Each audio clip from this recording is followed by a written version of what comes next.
Today, I want to analyze and emphasize the fact that you should not be too rigid when it comes to dealing with the markets.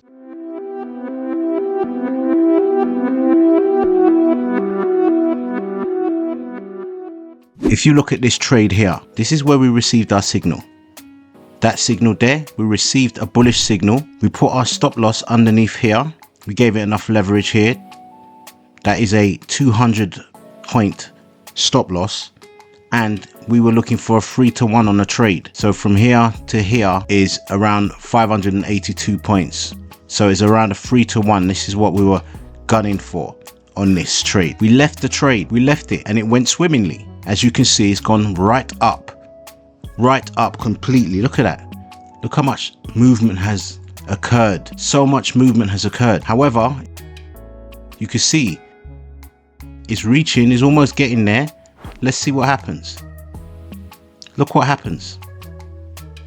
Look how close it is. That's 36 points.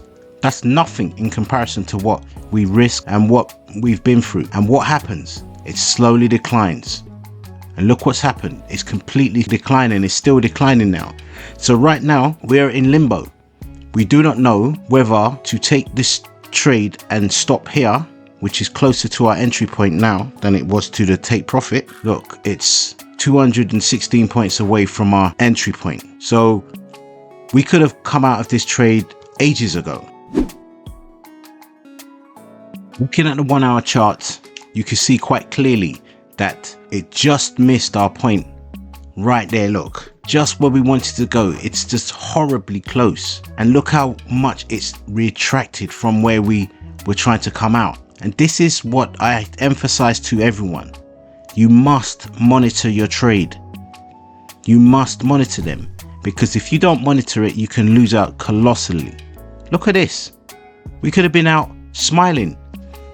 And also, it's not only you have to monitor your trade, you cannot be too rigid with your take profits. You can't be too rigid. I have a lot of people, they take the fact that you have to be regimental with this game. Everyone knows that. You must be regimental. But they take that regimentalism and use it for places where you're not supposed to use it.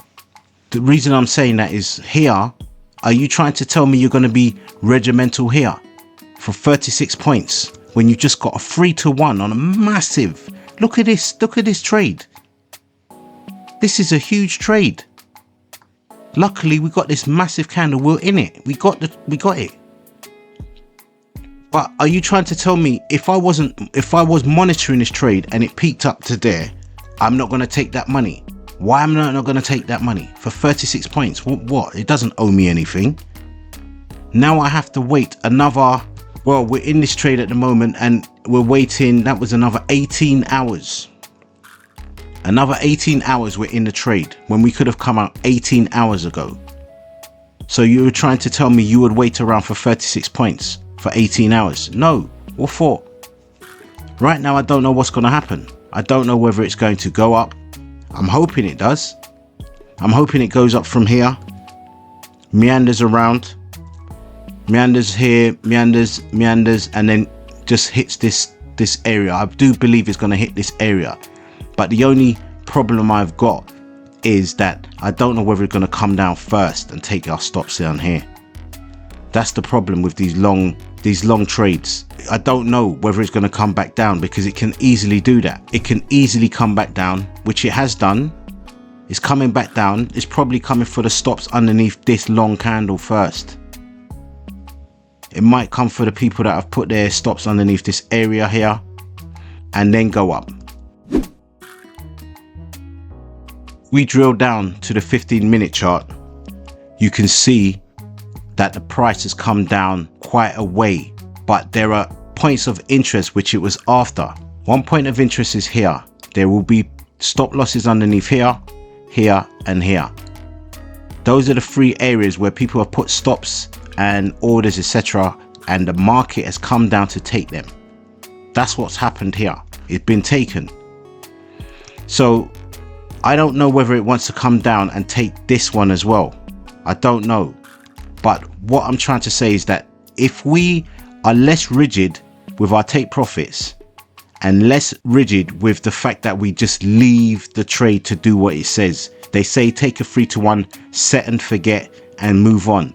Yes, you can do that, but no, I don't partake in that. You must monitor these trades. You must monitor it. How can it go up there and we didn't take the trade? So I'm just letting you know that this game is not easy, but if you just follow a few rules, you can make it less stressful for yourself. As you can see, we're up 240 points, but we were up 500 odd points. So it's kind of like we've just got to hope for the best. We got to hope that they are not trying to come and take the stops. That's what we're hoping for now. How would you monitor these trades, you might ask? How would you monitor these trades? Some people are busy. They cannot sit around next to the computer all the time. How do you monitor them? Well, what I suggest is that you just put an alarm on your phone. If you're doing a trade like this, maybe check in on every hour. You just check in on it. Just check in. Have it on your phone. Have an app on your phone which shows you what's going on, where you can execute your trade, and look at it. Make sure that it's doing what you want it to do. Because if we saw this large candle here, I'm sure we would have come out of the trade. I would have come out of the trade if I saw this large candle appearing. Overnight trades are a bit difficult to do though. I do understand that. So this is where they can catch you out. You have to kind of try and take it with a pinch of salt. And also from overnight, what you can do is you can limit your stop loss. So from here, you would have moved your stop overnight. For example, you would have moved your stop to the top of this candle, for example. So you limit your stops. You will limit the amount the market can go against you.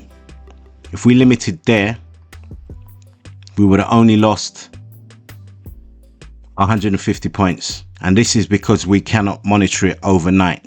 We could have even went even a bit higher. We could have went up to here because that's more or less our 3-to-1 trade. So you have to make arrangements to make sure that your money is secure, because this is ridiculous. Look at this. 291 points. We can actually expect it to bounce up and go up, but we don't know now. We just don't know. So I hope you understand what I'm saying, and I hope you understand the importance of monitoring trades, because it's very important. If you monitor it correctly and you put your stops in the right place and you are not rigid with your take profit, you should be profitable in this game. It's not an easy game, but it can be done. If you have any questions or you want us to do a particular video, just let me know. Just drop a comment, a like, subscribe to our channel, become part of the team. Until next time.